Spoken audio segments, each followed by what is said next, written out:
I believe that there is a clear difference between light and darkness in this world. The challenge, however, is that the way in which we view this world largely impacts our perception of light and darkness, taking something that should be an absolute and putting it on a spectrum. At its core essence, darkness is merely the absence of light. Thus, any light, whether the absolute or the spectrum, essentially still starts to fill the void of the darkness, making the light more visible, even though it might be dimmer than the absolute.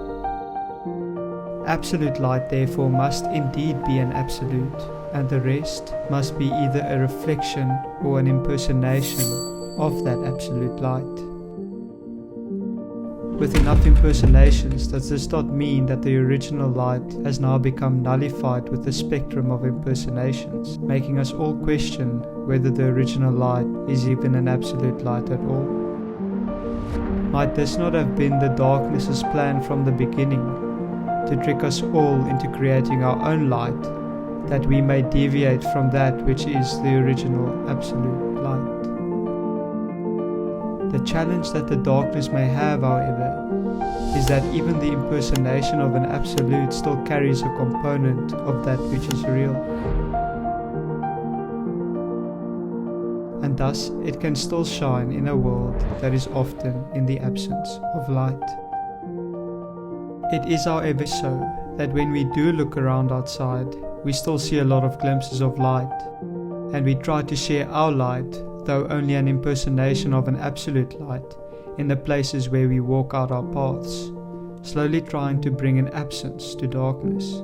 The sad truth is, though, while we are merely sharing an impersonation of an absolute, we often also bring with us an impure light that can be saturated with darkness.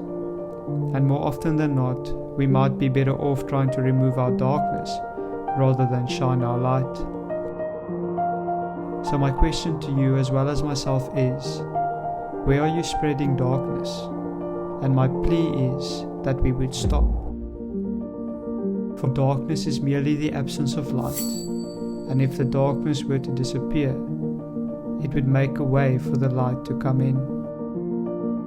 I believe that there is a clear difference between light and darkness in this world. The challenge, however, is that we are often blinded to the darkness which we cast. We miss our own shadows because they are always behind us, as we are on a journey toward trying to find the source of absolute light.